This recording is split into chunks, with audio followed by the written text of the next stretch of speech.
All right, it says we are live. Hello, everyone. Welcome back to my 8:30 p.m. Wednesday night live stream. Today, I have a fun show. Well, it's fun in that I get to talk to girls that I like, who are my friends. But the topic is actually extremely depressing because, it's the end of civilization as we know it.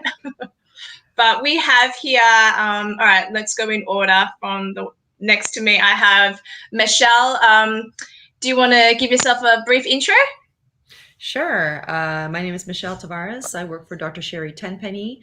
We have quite a team that we're a part of, and we do quite a bit of activism, not just in the U.S. but in Canada, Australia, and globally, really. And we're here to try to help as many people who want to be helped as possible. Yeah. Go down to Renee. Do you want to introduce yourself?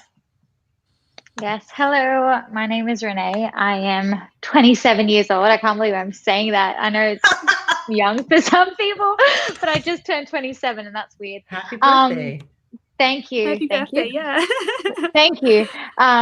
But yeah, and my job technically is I work for a church and I am a worship leader at my church. But I guess in my approach here is that I am just somebody that is passionately in love with Jesus, and I'm happy to share about that with everyone today. And Kelly, you're my only returning guest. Go ahead, introduce yourself. Hi, I'm My Kelly. I'm very interested in history and understanding the world like it is. So I'm very open-minded to a lot of things. So I like to learn more. And since the coronavirus happened, the pandemic, you see a lot of change throughout the world. Some of it is for the better, but a lot of it's for the worse. And I like to discuss the effects that has on our society as well as the climate. Basically, yeah. The recent research shown, yeah. Well, all three of you, at some capacity or another, I've been stealing information that you guys have been posting. You've all given me at some stage throughout the last couple of weeks interesting things that I've been looking at and watching, and so we're going to talk about all of that today. Let me just start with. All right, so we're going to begin with a screen share. Hang on, let me just make sure I have it all right on the other end. Am I echoing? No, not really, no. Okay. Hang on. All right, so let me just double check everything.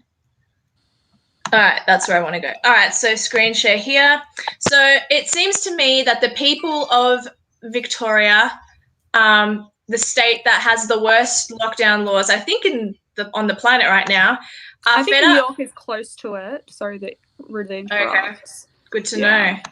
And probably all right, so the Mexican, I was gonna say Mexican. Some of the Spanish countries or Spanish-speaking countries are probably pretty rough too. Somebody told me the other day that they'll be out in the streets beating you if you're not home within curfew. Oh Lord! Oh wow! So, and same with Vietnam as well with the masks. They've done it throughout the whole time as well.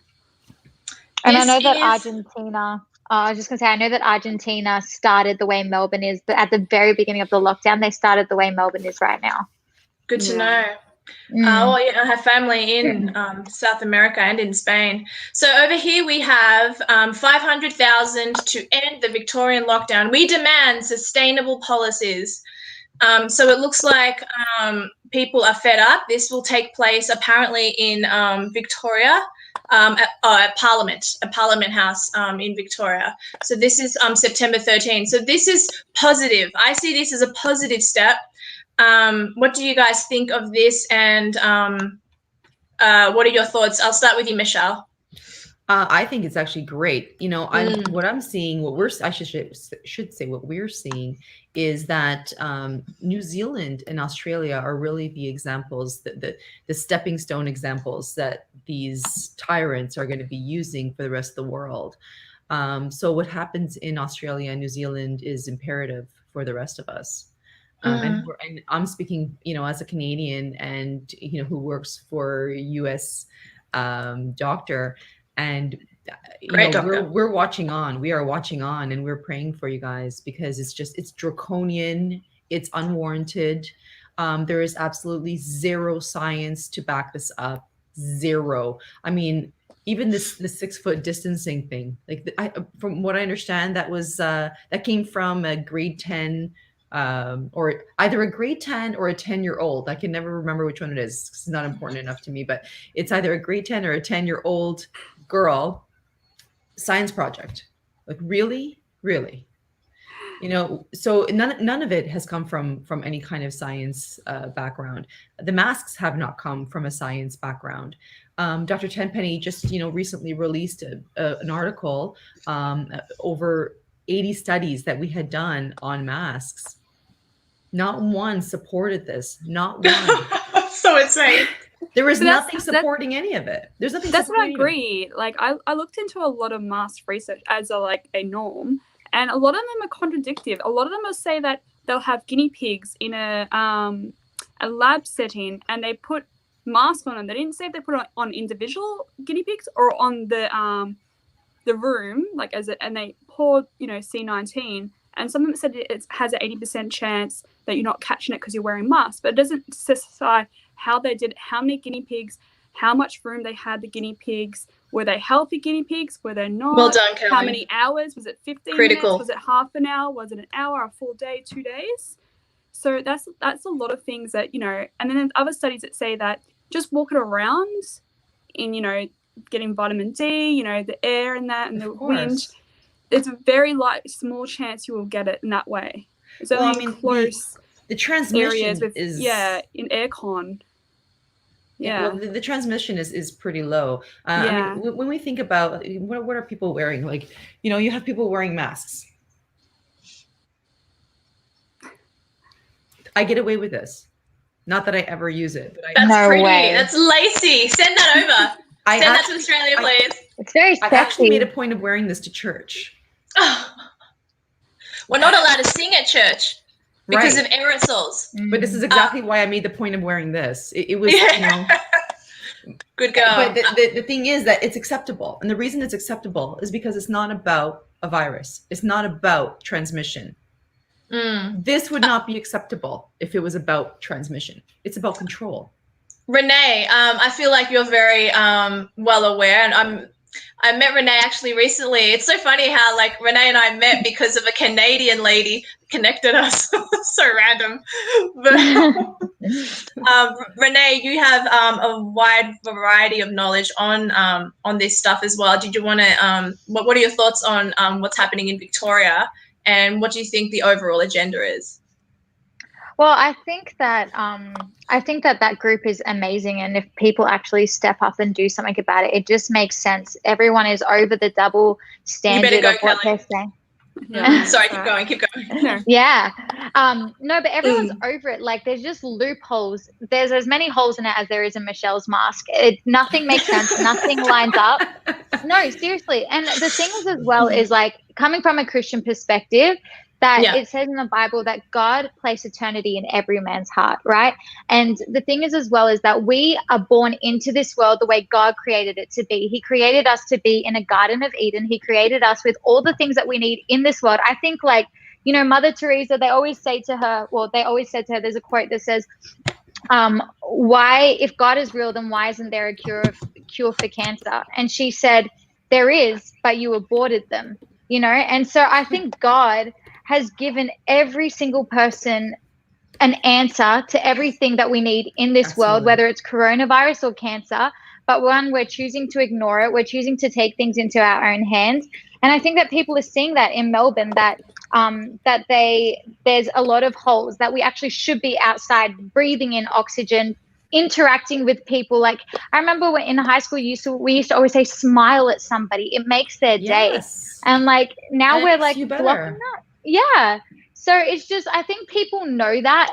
But I think because they have isolated us so much, we are afraid to, we've all been fed what the media has told us, and we're afraid to be like, do you stand where I stand? Let's like kind of hint. And we only know that if they're not wearing a mask, to be honest. Like, you're not wearing a mask. Okay, maybe we're kind of on the same page. But sometimes for me personally, when I see someone wearing a mask, I'm like, what are you doing? Like, you've already fallen into what they've wanted. Like, we're already their rabbits, pretty much, getting tested on. And exactly. And it comes back to the same, thing, it's compliance, and that's what they're looking for. It's compliance. If let's just get a little bit of the science here, okay? Mm-hmm. Yes, please explain the science. Go ahead. Please. This was about a mask, okay? Why aren't there biohazard boxes everywhere across town, in every city, in every country around the world? Where are the biohazard boxes? There are masks lying around the floor. People put their mask on, they take their mask off, they hang their mask from their ear, they hang their mask under their chin, they take their mask, put it in their pocket, they put it in their purse. This thing is full of like nastiness. And then Kelly and I know about this. Right? Like, this is not about health. So true. Then you think about It's not a about surgical health. mask. A surgical mask, what is that helping you to do? If you look at the box that the surgical masks come in, it specifically says this will not protect you from COVID-19. Okay?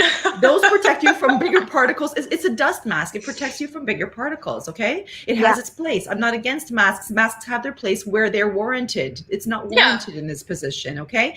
Then you have something like an N95, which has, the pores are about 0.3 nanometers. The virus, I'm going to say, I'm going to put this in quotations because there are probably hundreds of them at this point. How do you isolate which one it is? So the virus is like 0.1 nanometers. So if an N95 is 0.3 nanometers, the virus is 0.1. What do you think your surgical mask is? What do you think your cloth mask is? What do you think your t-shirt over your nose is? What do you think this is? Like, seriously, it's not about transmission. It's about compliance. It's about control. And until people start to understand that, they're going to keep going down a hole. And I have, I don't care if you want to wear a mask in one sense and I do in another, because by you doing it, just because you don't want to be bothered to say something, just because you don't want to be bothered to do the research, just because you don't want to be bothered walking into a grocery store and everybody's staring at you and complaining, or you have to explain to them that you have a medical condition that you don't want to come in, just because you don't want to be bothered, you're bringing down the world. Sorry to put that on your shoulders, but you are. You're being a part of it. You're being a part of it. And I'm going to say something that people are going to hate. I don't care. Go ahead. I don't care. You know what happened in the time of Hitler? People were compliant. People watched their neighbors. People are compliant now. And put into trucks. They watched children die. They put children in gas chambers, women, children, elderly. People were compliant. People were nice. Yeah. They were nice. They told on their neighbors, just like contact tracing. Mm-hmm. So stop being nice, stop being compliant, put your damn foot down and do something about it, because this is happening because everybody is in their houses instead of on the street doing something about it. So stop sitting on the sidelines, put your big girl and big boy panties on, and stop crying about what's happening and do something about it. Kelly, sorry. Yeah, sorry. I want to read you guys something really quick. I'm sorry. No. I'm going on a bit of a rant here. It's morning for me and it's nighttime for you. I just want everyone to have equal time to speak. Go ahead. I'll shut up in a second. No, go read it. We want to know the science. I'm taking you away from the science. I'm going to go into a little bit of religion here for a second. And I'm not necessarily stuck to one religion or another. I think there's a lot of credit to all of them, and I'm a very spiritual person. Kelly's an atheist, everyone. We're all no, my point is, no. Sorry. Atheist, Christian, spiritual, and then me, I'm a Christian too. Sorry. I just wanted that established. That's okay. Go ahead. It's not important right now. Just so you know, Kelly, I don't care. As long as if you're a good person and what you're doing unto others, you want to, you do unto others as you wanted to do unto yourself, and you have a capacity to love and be open to reception, I don't care. So Dr. Tenpenny, she read this the other day. She does a happy hour with Dr. T every day at 6 p.m. Eastern time. And we actually started this because our days are pretty heavy, as you guys can imagine. We're at this. I was telling Dia this morning, she's been trying to get me to watch a video for like a week. And I said, Dia, if you only knew what my week was like. It's such a good video. It's about the Australian Constitution. I promise you I will do it. I promise you. Right before bed or something. Because I'm just proud of it. Yeah. I promise you I'll watch it. But everybody in our team, we're pulling in like 18 hours. 18-hour days easily. Yeah. Like I joke that I have to remind Dr. Tenpenny to eat and drink, and it's some part of that is actually not a joke. It's just because we're so busy, and people don't realize how much time we actually spend in this movement. It's a huge amount of time, and most of it is free, to be honest with you. So this is what she does. So every day, 6 o'clock, she decided that we're going to do this moment. It's about gratitude. It's about prayer. It's about love and kind of leaving all the heaviness at the door. And she called out our religious leaders this week. And I'll read this to you really quickly, okay? She took the verse from Titus 2:2. Older men are to be level-headed, worthy of respect, sensible, and sound in faith, love, and endurance. That's not our politicians. Sorry, it's not even our religious leaders right now. I agree with the Bible, but that's not our politicians. Well, that's the problem. Where are they? Most of our politicians are older men. Yeah. What are they doing? And then look at our religious leaders. I come from a Catholic background, so we have male priests. What are they doing? They're lying down and taking it. Like, this is ridiculous. So she says, raping boys. Come on, put them back on, And she says, this verse struck me. Not all of them. She says, my first thought was, aren't most of our politicians older men? Like you just said. Where do all our leaders stand with being level-headed, sensible, of sound faith, love, and endurance, and most of all, being worthy of respect? Aren't most of our church leaders older men? The book of Titus is a short letter from Paul to Titus, a young protege who was living on the island of Crete. Most of you guys probably know this. Crete. Yeah. Well, the actual verse itself you probably know, except maybe Kelly. The book has just 3 short chapters, okay? Titus told us to correct whoever teaches what is wrong. He is to silence and strongly rebuke rebellious people who are full of empty talk, and that they may be strong in the faith. Again, politicians, church leaders, where are you? Where are you? And you guys are pretty, heavy in the church, but much, much more than I am. Us two are. Yeah. The two of you, yeah.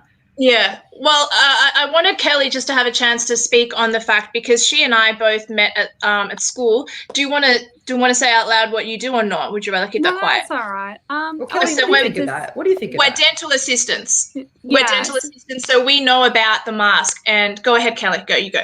No, I love listening to you women. Like, you're amazing. Like, you're pretty much what I have my stance on. Like, all the information I collected the last couple of months, looking at everything, looking what we've done in history and everything.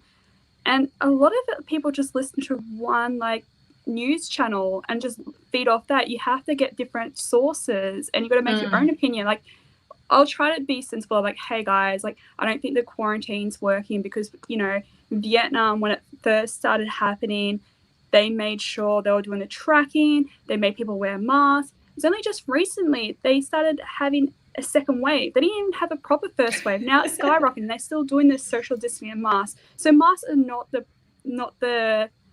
the savior, And then all these other research are coming out that it doesn't really do that much. We're into our second week of our quarantine stage 4 in Victoria. So people can't leave their house after 8 p.m. unless they're working. It has to be a critical work. It has to be if you're a caretaker, a hospital staff member, or first responders, or you're in construction. So you have to have a piece of paper detailing it. You can't go anything more than 5 kilometers from your house between 5 a.m. to 8 p.m. But also then there's so many checkpoints. Like when I went to checkpoint to Geelong, I had to get checked, and I had to have my ID, have to have my partner's ID to show them I'm going. They asked me a lot of questions. The military was there, and I'm like, but the thing is, the thing that annoys me the most, all the research I've done for Australia and around the world, a lot of it comes down to we have so much rates of domestic abuse, sexual abuse between men, women, and children. And even before this pandemic, so many police has been so stretched. I know people have been listening on the radio, and a few friends of mine have been sexually assaulted and raped. It takes them almost 2 years harassing the cops to get paperwork done so they can see these people in court. let alone this virus is happening. They're just doing, all they do is just get checks done and get like find out fines. Like, I'm not sure if you guys know this, in Victoria, it's a $200 fine if you don't wear a mask. And I have girlfriends of mine are asthmatic, and they're like, it's a virus, I'll get over it. These people putting their lives out there, they're probably in the high risk, but they eat healthy, so they're not going to have a problem. And they have a doctor's certificate and they have the asthma pump. Go into stores and the stores won't even serve them, and they have to show the papers from the doctors as well, the asthma pump. And they're like, I can't have it because I can't breathe after 5 minutes. And they're like, we have to give you one, even though there's law saying that you don't have to if you have a doctor's certificate. So, and even them are struggling. They can't even go outside the house if they walk down the street because they can't even do 5 minutes. I have a girlfriend who has the same mask you. Like, she has a mesh mask. It does nothing. It's just there for aesthetics, so she can go to the shops. So just so I can ask you a question here. Yeah, she's my eyes and ears inside Victoria. Go ahead. Let me ask you a question. First of all, we all know what "show me your papers" remind us of, right? None of papers has to say the word. We all know what that reminds us of. Now, you said there's military at the checkpoints. Yes. Military for what? Are they going to shoot the virus in the air if you're sick? Well, so what are they checking? Just for your papers? So what's happened is the last 2 weeks has been you have to wear masks, you can't drive more than 5 kilometers, and they had the lockdown. Before that, they were kind of open about it. Like, if you had to go to work, you have to go to work. If you do want to move, if you do want to go out at night, or you can only go to someone's house, it's not your family, it has to be your partner, intimate partner.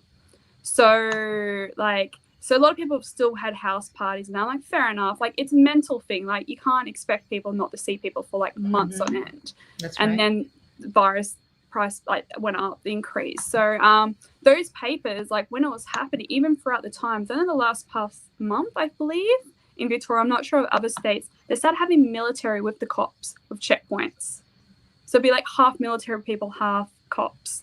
And I'm like, why aren't the cops going to those domestic abuse calls? It's unlawful. They're not allowed to do that. And why do you have to show your papers at a store? I'm trying to understand. Does your bylaw, do you guys call it bylaws or executive orders? So what happens? They're not executive orders. There's certain checkpoints, and you don't know. Every day is different, so you don't know where the checkpoints are. So if you're driving around, it's like before 8 p.m. and you need to go to the shops or go to work, for example, you'll get pulled over. Legally, by law, you got to be pulled over. And you have to show evidence why, if you're more than 5 kilometers from your house, so you have to have your driver's license. They'll ask you questions like, why are you over 5 kilometers? You have to show papers, like you have to show them evidence where you work. You have to show evidence, like if you are like work as well, or like all this other stuff. And they'll call those people up. Don't you guys have exemptions? Yeah, but that's if you have to get a medical certificate and you have to have paperwork to go to the hospital if it's more than the law contradicts there anyway. Yeah, because it says you don't actually have to have an exemption. Sorry? You don't actually have to have an exemption, but they still ask for one. So it's just because tricky. Here we have the exemption, but you don't have to show papers, and it literally says that on the website. So I carry the website with me. I can take a screenshot of that. Well done. Well done. And I asked them to show me where on the bylaw it says that I need to show my exemption. Mm-hmm. They can't. I mean, legally, they can't. Well, that's the thing. A lot of those regulations come in, they're not actually lawful. So only a very small percent of people actually pay the fines. But because how the laws have changed so rapid here, they're trying to force it and make it into a law. So all these people that got fined have to pay for it. But right now it's just a bylaw. Yeah, and a lot of people haven't paid for it. I think it's like less than 10%. It's a bylaw officer. That's it. It's not even a real officer that can fine you for that. It's a bylaw officer. Well, the thing is, all the officers, our cops are actually an abstract entity. They're a corporation. They're not allowed to tell us to do anything. But the Australian citizens don't know that. I talk about this in my video because I know all about it. And I think that's part of the problem that I'd love for you guys to talk a little bit more about is what do people in Australia need to know about their rights, and what will they actually legally be liable for? Like, really, what is behind this? Because if it's anything like ours, like I said, in Canada it's bylaws, in the US it's called executive orders.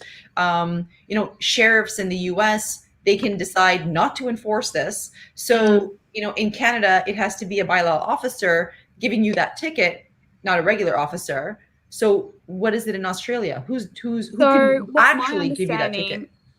From my understanding, at the start, there were so many fines coming out when the first quarantine happened a couple of months ago, and a lot of people weren't paying them, and a lot of people were complaining about it. So they made it. They had to get someone as head up from the cops to actually issue the fine and approve it. So all the fines went down, and now they're kind of opening it up again. So people are getting fined, but most people are not from Australia or Victoria don't know that we are a nanny state. So everything you do, like for example, if you want to change your light bulb, if you have a rental place or you live there, by law, you have to get an electrician to do it. God. If you want to have a pool in your house or anything with water, like a spa, water, pond, that, you legally have to put a fence with these kind of requirements. Even if it's your house, you have no children, you still have to do it. I understand it's a holiday house and there's children there, or you have small children, even though we're one of the very few countries in the world that we actually teach a huge amount of our children know how to swim. Sorry about that. It's just so, like, even our fences are that high. So if the kid's going to jump over the fence, neighbour's fence, to get into yours, they still have to jump this smaller fence to get in the pool. So it doesn't really do anything. And yeah, just we live in a nanny state. We're known for fines. I'm not sure if anyone else in the world knows this. By law in Victoria, there's a lot of cops that sit down and have a speed camera. They don't need to show signs that there's a speed camera there. I know in this, and also we had set up cameras too, and it's all about just getting revenue. Everything's fine and everything, and it's getting to a problem. Like, I love Melbourne. It's like one of the most livable cities in so many years straight, like 6 or 7 years almost straight. But we're just not anymore. Fined. Yeah. It's just to beat the people, you know. It's to beat them down. Let's. You haven't said anything. No, that's what I was about to. That's not my point. I was about to get Renee to say something. So I'm going to share the screen, and I want Renee to comment first on what she thinks of the fact that here we go. That our Prime Minister Scott Morrison, COVID vaccine likely to be mandatory in Australia. Scott Morrison says after signing deal with Oxford University. So it seems like that will come to pass, and that's a scary thought. Seems like he just sold his soul. I don't think he didn't fully admit that that it's going to be mandatory as of yet, but he's saying he wants 95% vaccinated. So I don't think that it's him saying it's mandatory. I think it's the headlines that they're throwing out to kind of make us a bit more comfortable with the idea. Yeah, it's like slowly planting seeds. Yeah. No, just slowly like planting seeds so that we go, oh, it's going to be like, we're going to lose hope before we can even fight. Like right now we have the choice to fight and say, actually, this is our body. Like this is we have our own freedom to do with our own being. So let's fight, you know, like let's stick up for ourselves. Sorry. I'm just watching all these slides that you're going through. I wasn't sure which to put next. Renee, I'd love it for you to talk a little bit about the religious side of this, because, you know, this is an abomination to God. Yeah, if you put it from that perspective, it is. What we're doing to our bodies, you know. Even human rights. Human rights, yes. But I'm just curious on a religious perspective, because I know she works a lot with church. And from what I understand, you know, speaking to Dia, speaking to Renee, it seems like Australia is really tied into their church as well. Am I right or am I wrong? No, actually, Australia's very secular. You just happen to be friends with a lot of Christians. Kelly is more the norm than okay. Renee and I. Thank you. Thanks for clarifying that. I would love to hear about that, Kelly. About Renee. Go, Kelly. Because really, Renee, go for it, Renee. Renee, yes. When you stand up, you know, have you spoken to your pastor? Has anybody decided, like, okay, let's get these pastors together. Let's speak to them about what's going on. You know, let's have them understand what's actually happening. Not just with the vaccine. I mean, we all know the vaccine is horrific, but even what they're doing with masks, where's your faith? Where's your faith? We were made perfectly. We have immune systems. We have the ability to heal ourselves. You know, can people stop eating McDonald's and maybe pick up a vegetable? Like, what do you think on a religious perspective? Go, Renee. Well, to be honest, I feel like we're in a very difficult position, because that's the way the devil works, right? He doesn't work in black or white. He works in the middle, in a gray zone, which is why that's why a lot of people hate the Catholic Church so much, is because they are so black and white with the rules. They don't tolerate abortion. Is abortion. It's not let's lead to like what their rights of the woman are. No, abortion is abortion. God is life. You're killing life. It is abortion. So they've always been very black and white. And then the Protestant church kind of moved a little bit away with that, with the whole Lutheran church, and then it, it went further and further away. But the problem is with the devil is he works in a gray zone. So it's never fully the truth. It's never fully a lie. It's the truth twisted, and it makes it so hard for Christians, if they're really not in tune with the Holy Spirit and really not seeking God's word. It will make it so hard for them to actually know like what to do in this situation. So I have spoken to my pastor personally. I know a lot of people in churches that are speaking to their pastors. But this is the thing, amongst all of this, we know that the devil's his goal is to divide and conquer. That has always been his plan, because the way Jesus works is he unites the church. And I think if we all can put our differences aside and choose to unite and choose to love God and seek God, then that is honestly the only way. We can't really, right now, we can't be differentiating between Catholicism and Pentecostal and Anglican and Orthodox. We can't be doing that. We have to be going, Jesus is the way, the truth, and the life. And what aligns with Jesus? What aligns with the word of God? We have to use the Bible as our moral compass now. And Jesus, we know that, like, and so many things with this, like, with my journey with like the whole vaccine stuff and everything, it was all like coming back to Jesus. Because to be honest, I would love for vaccines to be the right thing. Like, I would love for them to just be the God's intention. Yeah, I would love that. This is why I brought you on. Tell everyone what's in the vaccines. Like, it's I've only discovered this in the last couple of months, but vaccines have so many properties in them that do not help us. Oh yeah, and Michelle, you can speak so much into this as well. But yeah, you both can. Yeah. So what my journey was happening with the vaccines is I really, really, really wanted it to work. I really wanted it to align with the word of God. But the more that I read about vaccines and the more I read the word of God, I just realized it is completely opposite to God's nature. In my personal opinion, everyone needs to go and read the Bible for themselves and see if it aligns with Jesus. And if you do find something, please send it to me, because I would love to call it a day, tell my friends that they were right, that they were, but it's like, I would love that.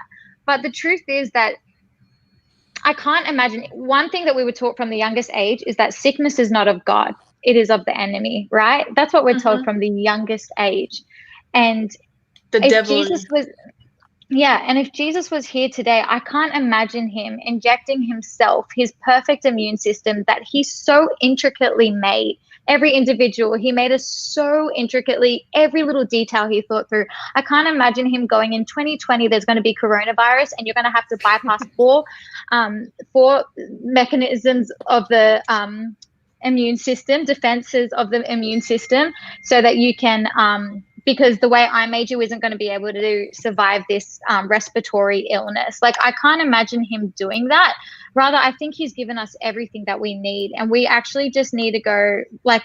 And honestly, I'm struggling with Christians today. If I'm being honest, I agree. I agree. Lost their faith. Christians are cowards. Christians are cowards. I go to church and my church is too scared. They're not singing. They are going out and wearing a mask. They're not opening their church regardless, because they're like, well, I don't want to have to pay the fine. That's not Christ-like. That's not brave. And sorry, keep going, Renee. I didn't mean to interrupt. Go ahead. No, that's okay. I feel that way as well. Like, yeah. It makes me upset with Christians, because now there's no differentiating between a good person and a Christian. A Christian, the difference is that we need to stand for the church, that we need to have faith, and we need to have, not for the church, for the truth. We need to stand for the truth, and we need to have faith in God. And for me, when I look at you, Kelly, and you tell me that you're an atheist, it makes me so upset on my part, because I'm like, well, to be honest, no, but to be honest, like the church isn't doing anything to give you a reason to not be an atheist, to be a Christian, you know, See, because I I was just gonna say, because when I grew up Catholic, and then later on I was a Seventh-day Adventist. Like, I had friends throughout my high school and primary school, all types of Christians. I had Muslim friends and that. Personally, I don't like organized religions because I find, like what you said, I don't either. They've done a lot of bad things. But for me, like, I don't believe in one being. Like, you know what I mean? Like, I think that there's good in Christianity. I think there's good to have a community service and people get together and, you know. But, like, for me, I don't think, you know what I mean? Like, so you're more like God. You believe in a higher energy, you know, not necessarily an organized religion. I agnostic. That. She's agnostic. She's not atheist. It sounds like. And that's okay. Could be, you know, like aliens. You know, I don't really care. Like, I don't think that's a big priority for me, like, to believe in one person. Because I know I'm a good person. I do the right things. So I don't need an excuse. Because I find a lot of people these days need to have an excuse for their bad behaviors or try not to be a bad. I think Renee's point is that the Bible and Christ is the ultimate uniter, and that right now it seems like there's so much division. But the thing is, if Kelly can come to agree with us regarding everything regarding the mask and all of that, that's already a red pill journey that could lead to Christ, and we just don't know. So don't be too upset, Renee. She's got time. I'm not upset. What I mean is, like, if we're going to stand for the truth and if we actually have faith in a God, then for me, when I think about the way that we should have handled this pandemic, I would have said from the very beginning, church should not be closing, because we believe that church is essential. We believe that God is essential. If food is essential, if water is essential, if a hospital is essential, then church is essential. Well, you know why they took that away. I think many atheists would agree with you that. But also, you don't know this. Because there's a higher vibration. Bottle shops are essential here. Yeah. Sorry? Bottle shops. Bottle shops are essential. Yeah. Bottle shops, alcohol. Guys, I'm going to repeat that for a second because I think that's really important for people to really listen to. They closed down places of assembly like churches because they know that when you are praying together, whatever that means to you, whatever it means to Kelly, whatever it means to Renee, to me, to Dia, when you pray collectively, it raises a vibration. And it doesn't have to be, you know, a prayer just about Jesus. That's scientifically proven. Or specific religion. Because I was involved in a lot of work, a lot of spiritual work in California years ago. And, you know, there was a time where we actually did something where people, and not wasn't necessarily a worship, people were just raising vibration. It was meditation, and it was a worldwide meditation. And the vibration was unbelievable. And that's what they don't want. What they forget is that we can still do it on the internet, and we have been doing it on the internet. It's not the same, but it kind of brings me back to when we did it worldwide as this vibrational, like this worldwide meditation, and it did raise vibration regardless, because we're all connected spiritually. We're all connected, you know, if you want to call it on the other side or at a you know, higher vibration, whatever it is that you want to call it, we're connected. And if we can collectively bring together the same prayer, the same hope, the same thoughts, because thoughts are things. Okay, thoughts are things, and it actually does have energy, you know. And so if we can collectively start bringing that together, get people to put this shit away and start like just focusing on the hope, the belief, and get out of what they're watching on the tube, because that is evil. That's evil. There's no way around it. It's evil. It's bought and paid for. There's nothing about it that's going to tell you the truth. You know, if you're watching it, you're being sucked into what they want you to believe. So if you want to think of it, you know, as the devil or whatever it is that you want to look at it as, and I, like I said, I'm a spiritual person, but I'm looking things at this like, wow, there really are some very evil people in this world. There really, really are, because they're selling their souls. They're giving things up, and whether they're being, and I have to wonder sometimes, are they being blackmailed?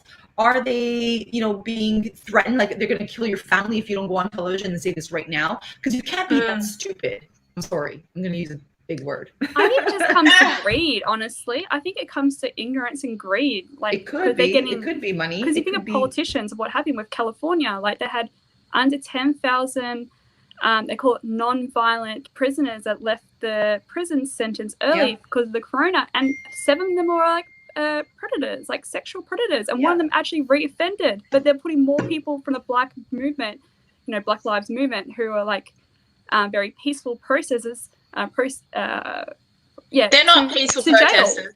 They're looters. Yeah, processes. Yeah. But they put them in there, so it kind of like, what are they doing? Are they? But even then, they're having their voice and being talked, and they want these changes, and they just put in prison. So it's that loss of voice, as well.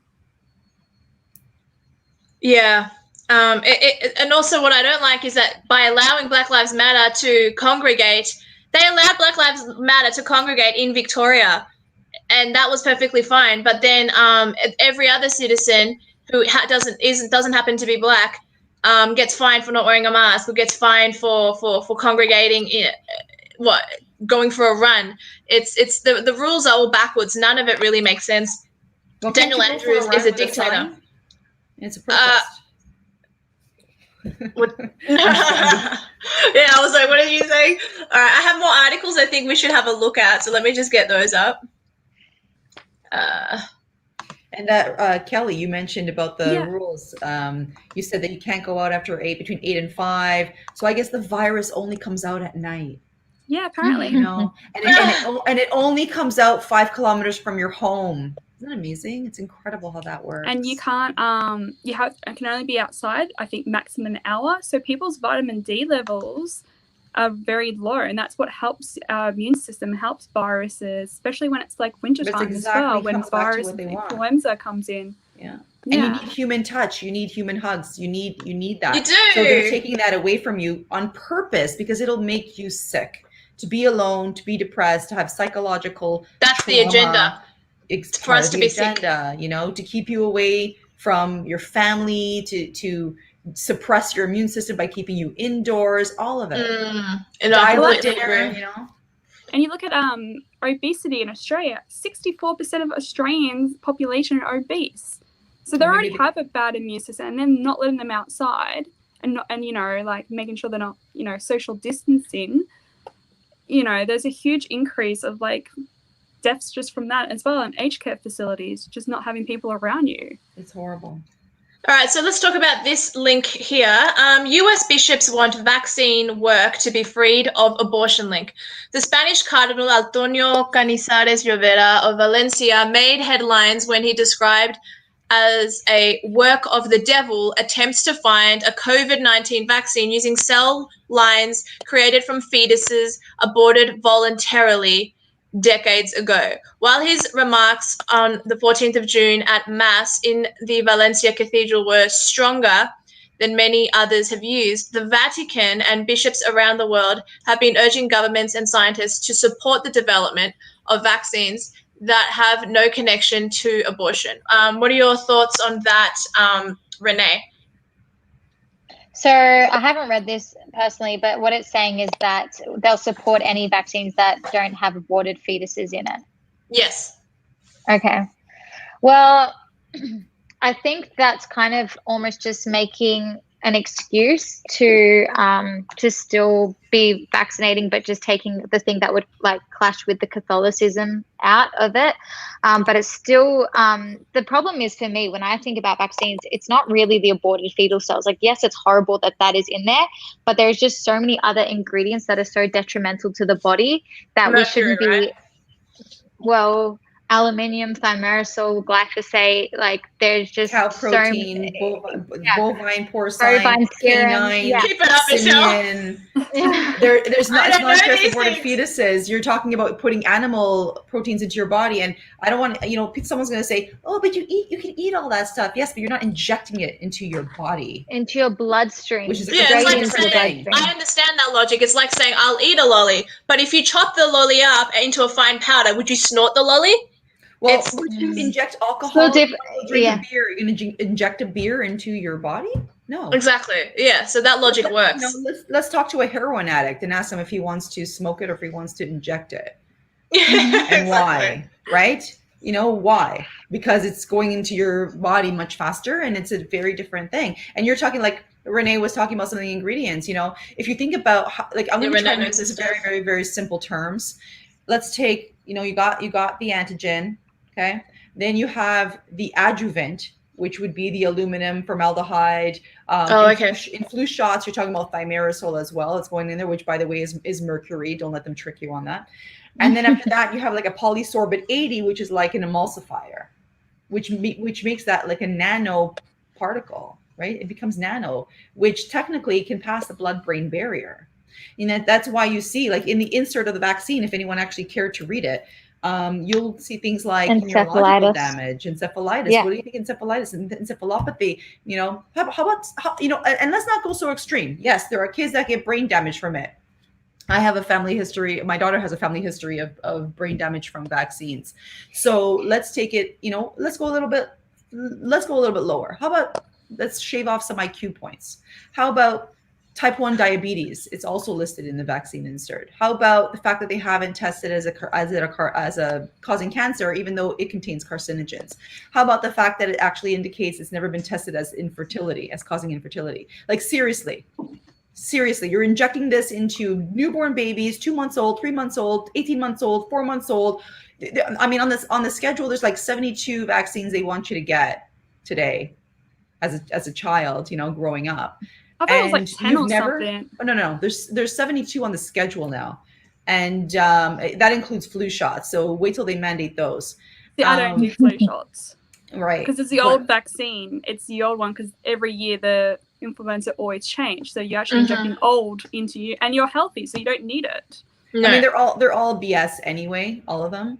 I mean, let's and you mentioned that that article said that he was, you know, not supporting anything that contained aborted fetuses. Just going back to that for a quick second. Well, the MMR does. The rubella portion of the MMR contains aborted fetuses. Rubella. I think I had that portion of the MMR. That's measles, mumps, rubella. So when you get a measles shot, you're getting aborted fetuses in there. Shingles, varicella. Renee, was it you who put up on Instagram today something about a baby at 6 months has had more vaccinations than a human being at 35? Was that yours? Yeah. That was a good Instagram post. And these are babies. These are babies. How did we ever survive all these hundreds of thousands or even millions of years as human beings without vaccines? Dear Lord, how did we do it? Yeah. You know, like, this is ridiculous. We died of old age. And what I'm going to bring this back to, I saw something on one of the articles you put up there, and it talked about 95% need to get vaccinated. Do you guys understand why he's saying that? 95%? 95%, no. So they're trying to say that's what creates herd immunity. Okay, so they've changed that several times. Back in the 30s, Dr. Hendricks actually was the first one who coined the term herd immunity, and he did that when he discovered that you only needed 50 to 65% or so of people to have had an infection to protect the herd. So when they started to create vaccines, they said, oh, well, we only need 65% of the population to be vaccinated. And then when they realized the vaccines were not creating the same immunity as natural immunity, they said, oh, well, 75% need to be. Oh, well, 80. And that just kept climbing and climbing and climbing. And now it's like, oh, well, 95% need to be vaccinated to create herd immunity. But if that were true, then why are people who are getting the vaccines getting the infections? Why are people who are having like the DTaP, which is the diphtheria, pertussis, and tetanus, which you get, I know here, you get at 2 months, 4 months, and 6 months. Why are those people more susceptible to getting pertussis than people who are not? In addition, some people say, well, you know, it lessens the symptoms. The symptoms. That is not a function of a vaccine. The function of a vaccine is for you not to get the infection, not to lessen your symptoms. That is called vaccine failure. And if you're walking around with lesser symptoms, you're not going to know that you have something like whooping cough, which is pertussis. So you're going to go and visit with a brand new baby or an elderly person with this, not realizing that you have full-on pertussis, and you're passing it on to these immunocompromised people. So please tell me how having that vaccine and giving you less symptom is going to protect the herd. And this is just one vaccine I'm talking about. We have the same issue with the MMR. You know, in 2015, they had that California outbreak. There was less than 200 people. Do you guys know how many people live in California? How many people go to Disney World? in a day, a single day. So this Disney World outbreak that happened in 2015, where less than 200 people got infected, about 80% of those had vaccines for the MMR, for measles, mumps, rubella, and had boosters. And almost 40% of those had been the vaccine strain measles. So please, once again, there's another vaccine right there. You're getting the infections you're vaccinated for. So this 95% is BS. You cannot create immunity with a vaccine the way you would with a natural immunity to the infection. So all of it is BS. It's a moneymaker. So with polio years ago, there was, when they found the vaccine for, not many people know this, one of the places that actually, one of the first, I think it's like one of the first 3 labs, one of them, they had contamination of the vaccine. So they've given it to school children. A lot of kids died from that vaccine because it was contaminated. So, and you think of that, and I was doing my research about America, and 80 or 90% of their drugs come from China and India, and they have a drug shortage since 2018, 2019, and I was looking up on it, and just get back to me because I'm just trying to find what the figures were for this one here. Yeah, polio is a good one. When people bring up polio, I know immediately they have never studied vaccines. They haven't done research. They've never done anything. As soon as they mention polio, I haven't done much research at all. You guys know so much.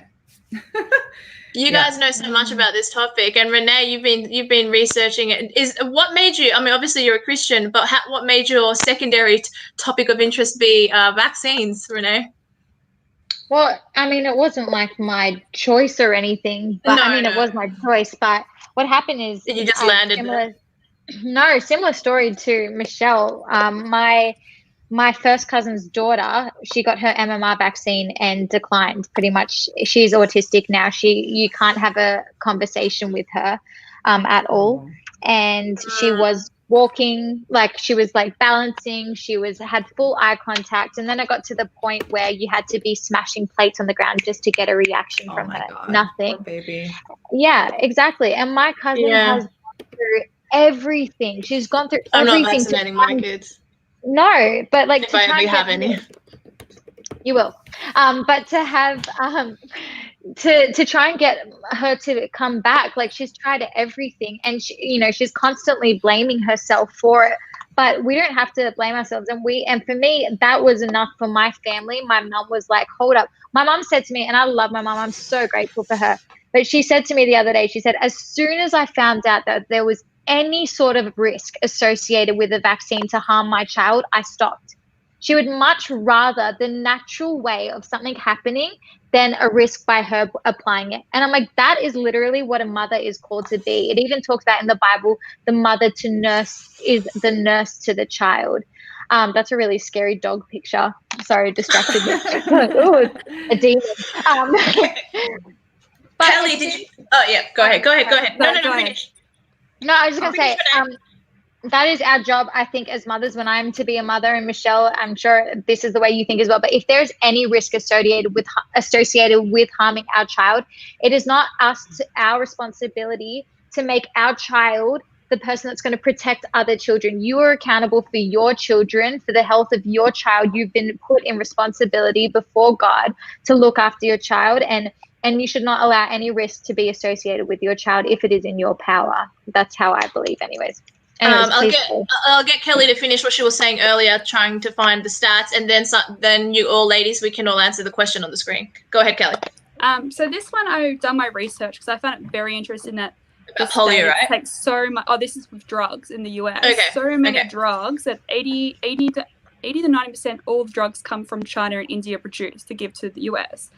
And they said in 2013, 2017, 168 different drugs had a shortage. The FDA found 62% of them were due to malfunction and product quality problems. So even if we do get a vaccine, how if they're being tainted or contaminated and you get a bad batch, or you have heaps of kids die, like since the polio in the I forgot what year, it was like 1940s or 30s when they done the polio, and they found thousands of kids died from a bad batch of vaccine. So, and they want to have 95% people vaccinated, and 80, and they even like the CDC have noticed that it's not 1 or 2% fatality rate is actually 0.26.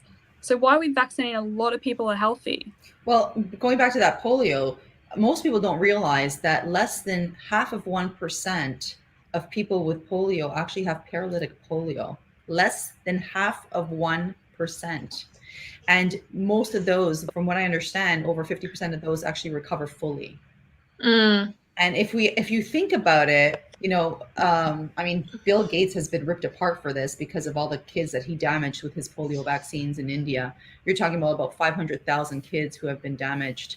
No one's screaming at the rooftops about it because they want to believe in vaccines. What are you doing? Are you like kneeling to the vaccine? Are you kneeling like you would to pray to God to the vaccine? It's a manufacturer, for God's sake. It's a product. It's a product. And in the US in 1986, they removed complete liability from the manufacturer for this product. Have you ever bought any? If you buy a car, you expect your car to have liability. The manufacturer to have a liability. If you buy food, you expect the manufacturer to have liability. So why remove it? But you're injecting a vaccine with toxic chemicals and foreign matter into your body, and you do not expect the manufacturer to have liability. And even though they have no liability, they created, and maybe you guys have this in Australia, they've created a vaccine injury compensation program. Okay, vaccine injury compensation program that in itself admits harm. Okay, and who's paying for that? Not the manufacturers, taxpayers. And you don't even go to a regular court. You have to go through a monkey court, through a vaccine court to get anywhere with them. And by the way, they have paid out money to autistic children who developed autism from vaccines. And to date, they have already paid out over $4.4 billion. $4.4 billion, guys, in vaccine injury compensation. In Canada, there is no vaccine injury compensation program except for one single province, and that's the province of Quebec. And that's because of a lawsuit that happened. And the Supreme Court decided that where there is risk, there must be compensation. And that's why they developed it. The rest of Canada does not have a vaccine injury compensation program. So if your child, and this has happened, I have a friend of mine who's a critical care nurse, and her child died from the DTaP back when she was 2 months old. And the doctor basically said, well, you should have done your research. The onus is on you, not on me. It's your fault. You should have known better. You should have read that massive system insert. in Canada. That's right. But then at the same time, they'll tell you, you have to do it. You should do it. They force you. They pressure you. They do all these things to you. And then they tell you, oh, sorry, it's your problem. Yeah. Okay, ladies, are any of you currently vaccinated? Ask the ladies if any of them would be vaccinated. You wouldn't. I'm assuming none of us. Clear. I think we're all on the road. We're all pretty much on the road of being anti-vax. Kelly, are you on that road? Personally, I don't feel like anyone I don't get influenza shots because I don't see the point of it. I'm healthy, I have a great immune system. I'm not going to get the coronavirus vaccine because I don't see the point of it. Good girl. Unless it's mandatory and I have to travel, but I'll you'd be killing But yourself. you have to, like, I went to South America and you have to get the yellow fever shot. Malaria. And I felt sick for 2 days. No, you don't. You don't have to. You don't. No, in Australia you have to. No, they won't let you. Different. You don't. How do you know, Renee? Because I went to Colombia and I had to buy tablets for malaria. Yeah, no, I've taken them are two different things. Yeah, I've been to South America probably like 15 times and I have not taken, but they do strongly advise you. And then when you get back from the airport, they ask you, did you get this shot? And then you say, no, I didn't. They go, okay, well, if you have any of these symptoms within 7 days, then you have to report them immediately to a doctor and then it will come back to us. That is all that happens, but they really intimidate you to get it. But it's not compulsory. Yellow fever, malaria, it's not compulsory. You just it depends on your passport and where you're going to. Because I have a friend who had an Italian passport and we're going to Brazil. Because he had an Italian passport, he doesn't need to have the yellow fever. By law, if I have an Australian passport, you have to get the certificate attached to it with all this document to get into Brazil. And I had another friend of mine probably 2 years before then. She didn't get it and they would not let her board the plane. I'd like to go see to Brazil because she is an Australian citizen, and if you're Australia, because different passports have different regulations, go to different countries. I'd like to see that law because I've traveled a lot in my life, and there's never been an obligation. They like Renee said, they pressure, and they if you don't know any better, you may fall into it. It's kind of like. But if you need a certificate. But they that's the won't thing. let You you need to without a figure that out. certificate. I'd like to see. That's why I'd like to see that law. But you know, it's kind of like with the school system. Everybody says it's mandatory to have vaccines to go to school. No, it's not. It's not. No. So, you know, it depends. Again, it depends where you are, what your bylaws are, but exemptions are the law. And that is enforceable. So we got to look at that too. So when someone says, well, this is the law, this is mandatory, well, what are the exemptions? And then go with that. Yeah. Mm-hmm. All right. Next question is hydrochloroquine. Question for all. Hydrochloroquine.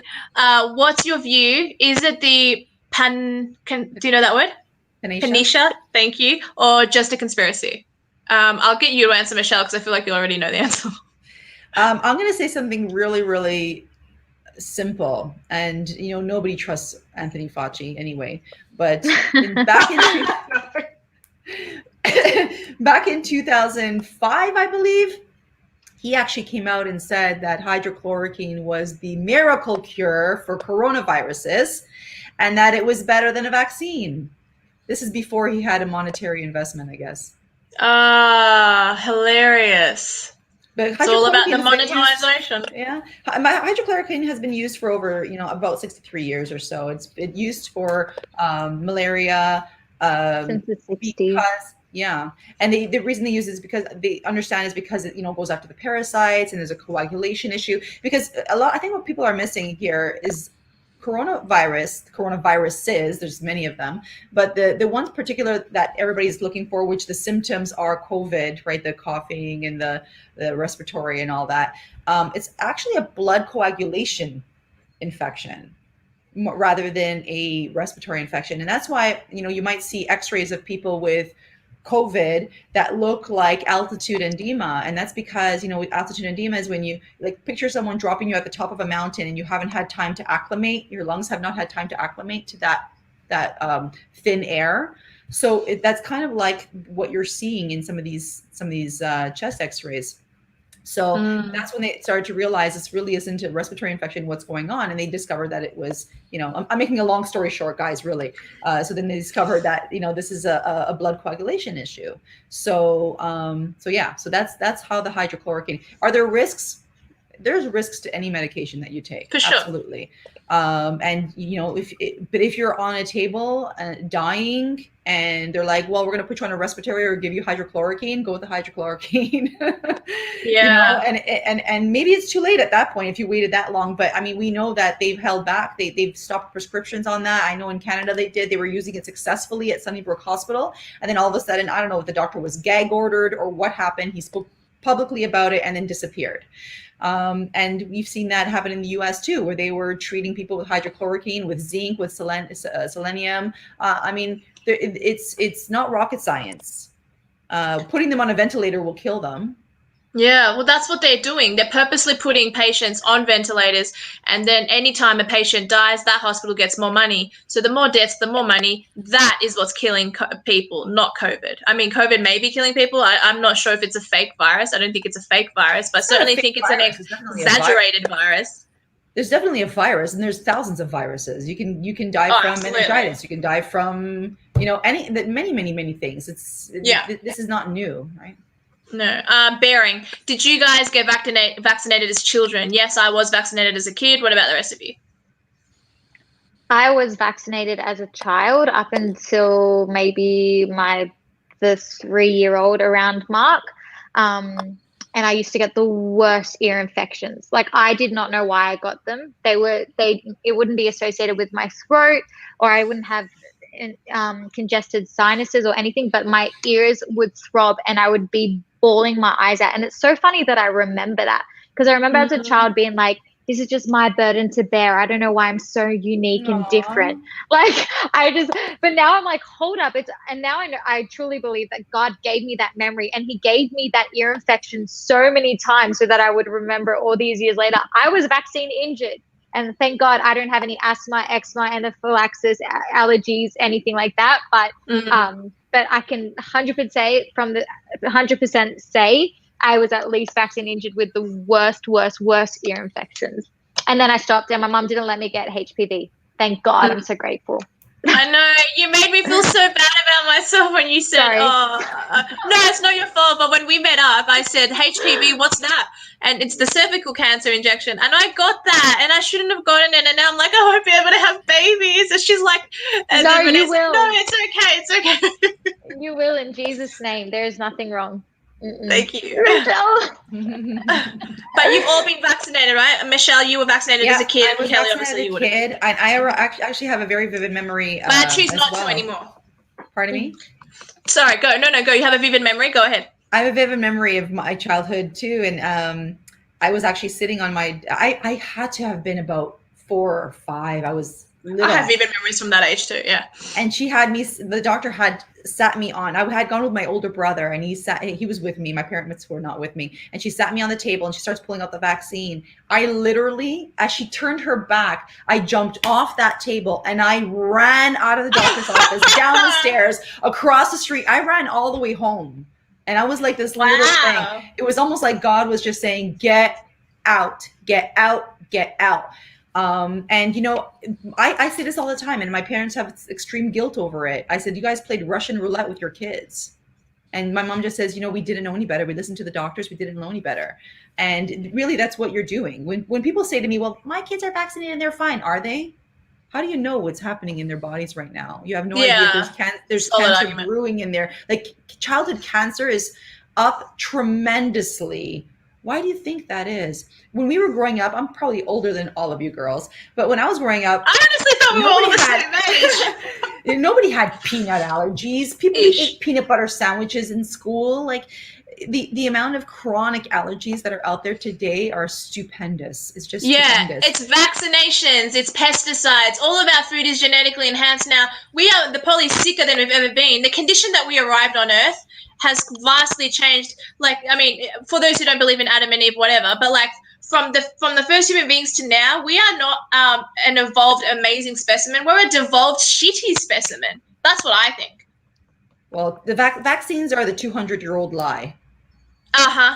Yeah, I'm starting to see that. I'm still not completely there, but I'm getting over that road. Yeah.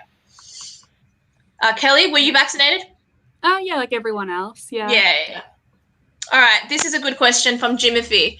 If you had to be COVID vaxxed to stay out of prison, would you? Nope. I might just do the 14 days in prison that I'm supposed to do or something, or however long it is, with the power of the Lord. Hopefully everything works out. But no, yeah. What about you, guys? This vaccine is so dangerous. It's not even a joke. It is so dangerous. They've been trying to create this vaccine since 2002, since SARS-CoV-1. Oh yeah, I know that. Yeah. I think we all know that. Yeah. And it didn't come into fruition because it was killing all the animal tests, all the animals in their testing. What does that tell you? Line up. Oh my gosh, that tells us a lot. Line up and get this vaccine? No, I mean, if they haven't done it it's been since 2002, guys. You're talking about 18 years. If they haven't released it in 18 years, why would you accept it in 18 months? Well, that's the thing. That's a lot of scientists are trying to say 18 months, and that's how long the quarantine is. But a lot of scientists are now coming up. It's even if you get it 18 months, you shouldn't trust it because it has to go through so many stages to get to the point, and so many testers to give it to the mass public. You don't want to trust it if it's done 18 months because they've missed so many levels to be safe. Well, like I said, they've been trying this for 18 years. Yeah. It hasn't worked in 18 years. And they skipped animal trials this time around because they knew the animals in their previous trials. There's only one company, Moderna, who actually did any tests on macaques, and they were actually injecting them into the trachea. And the macaques were still having reactions. We have, the human trials, they were having severe reactions with the human trials. And the human trials, remember, they're using extremely healthy people. So what if a person with diabetes gets a shot? What if a person with heart disease or high blood pressure gets the shot? What if the entire world is not at its optimum health for you to say, well, everybody is at optimum health so they can take. If you're at optimum health, you don't need the damn vaccine. Exactly. Period. That doesn't make sense. That's not telling us, it's not a silver bullet. Fauci actually said, well, we'd accept it if it was, 30 to 50% effective. What? So zero benefits and all risk? Come on, stop. Horrible. Yeah. Is it true in the USA you can't sue companies for medical development of a vaccine therapy? That's I right. can't answer that question. That's right? That's right. Okay. Yeah. And right now, because they called a state of emergency, we also fall into the PrEP Act. And in the PrEP Act, that means that you can't even get compensation for it if you're vaccine injured. You can't even get compensation. The PrEP Act is disgusting. It even extends to software. So hey, if they put a microchip in that vaccine, that has no liability either. Wow. But also, Go ahead. I'm not in the US. I'm not sure if you watch the US ads. It's so bombarded by all these pharmaceutical drug companies, and they spend like 2 to 5 minutes selling this product, and half the time they're telling you about the symptoms you can get. Like you can have one for being depressed, and you can have suicide thoughts and manic and this, and it's like, why are they selling it? And I think they're one of the very few countries in the world that can sell directly to a person. Like Australia, we don't even get that. Like no, they're big pharma pushers, and that alone should make people realize who is buying the media.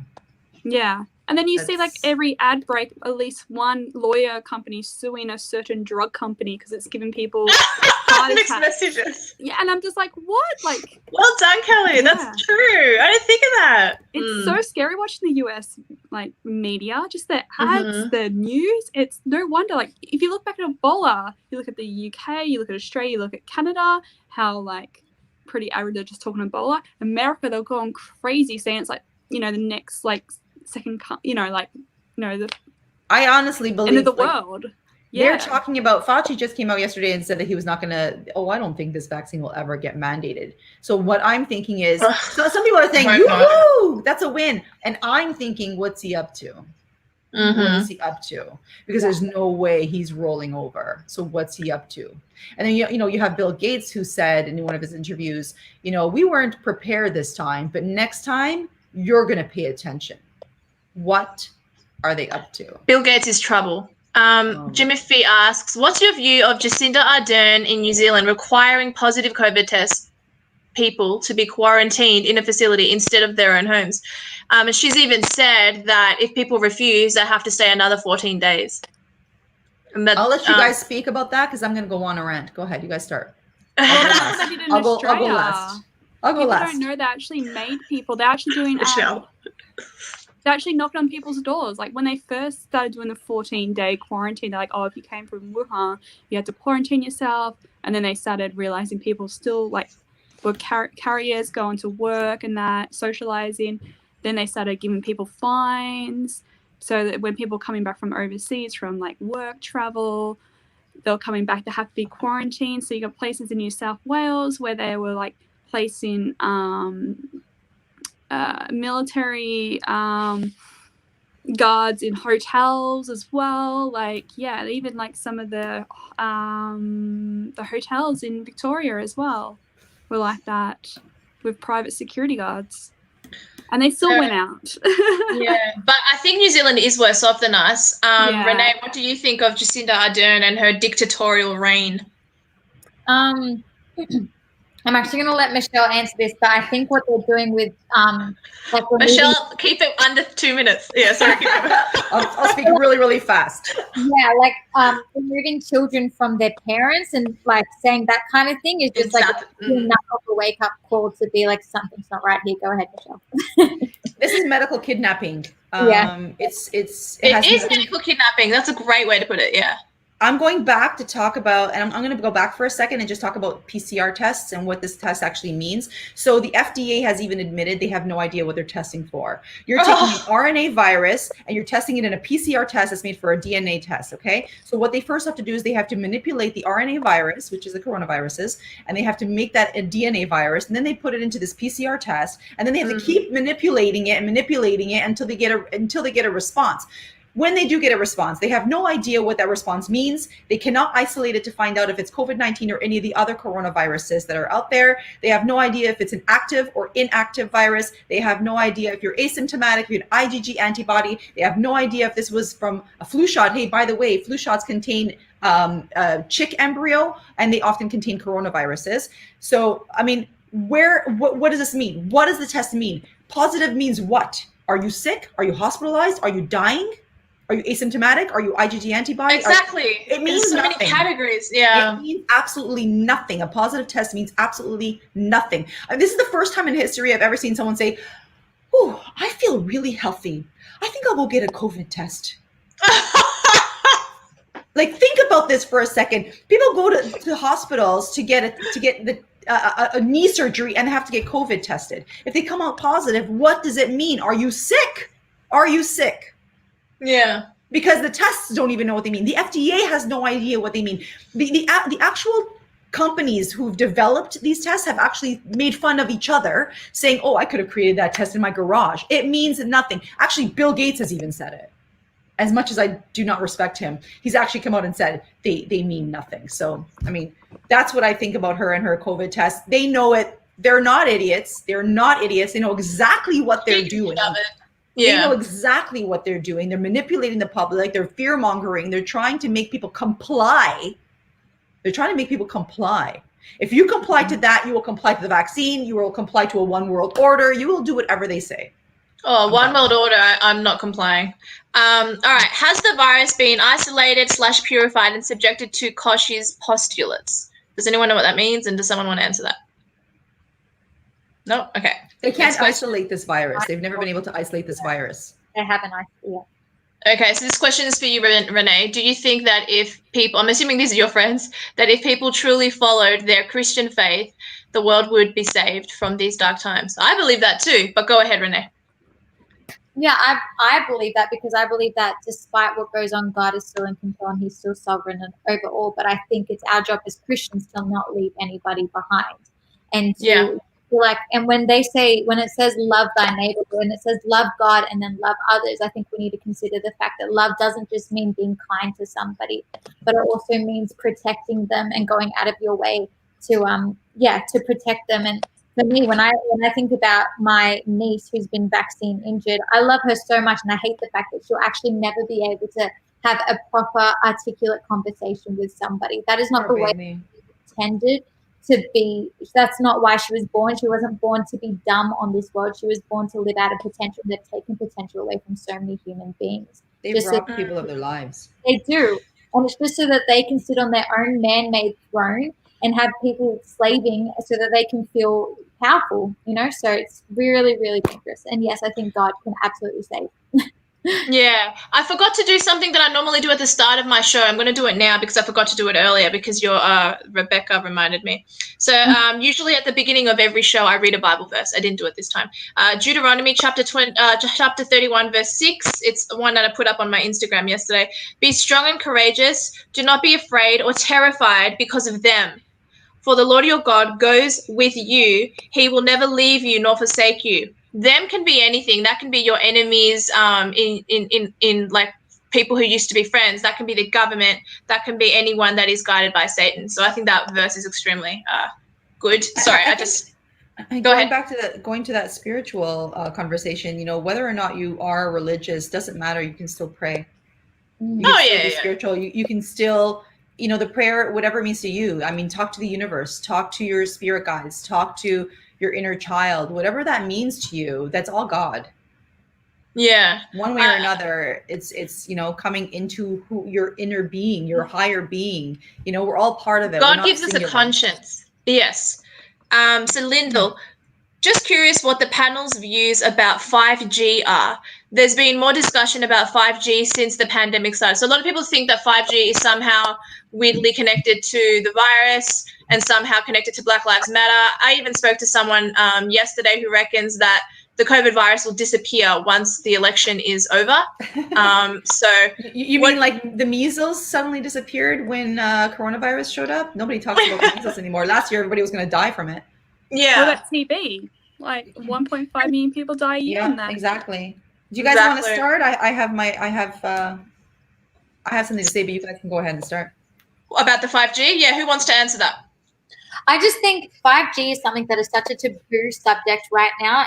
But the thing is that we need to be asking, we can't get any definitive information on it besides what is obvious, that it could possibly cause cancer like other radiation has, and that they we don't fully know. Like maybe Michelle knows a bit more from like her talking to Dr. T and stuff like that. But the point is that in the middle of such a crazy pandemic where everyone's dying and we should be in lockdown, they're mysteriously popping up towers. Like, why can't we ask questions about that? And why can't they be a bit more transparent about the fact that they're popping up towers? And what is their agenda behind it when we know that there are microchips on the way, it's like a game plan, vaccines, microchips, and then potentially we could be walking 5G towers if it all interconnects. There are so many things, but we just need to be asking the questions to it, in my opinion. Did you know that Israel is not having 5G towers put in? Fantastic. Isn't that interesting? That Israel of all the countries isn't. Anyway, I find that interesting. So who's supplying the 5G? That's the thing. Is it China? China. Yeah, I wouldn't trust China.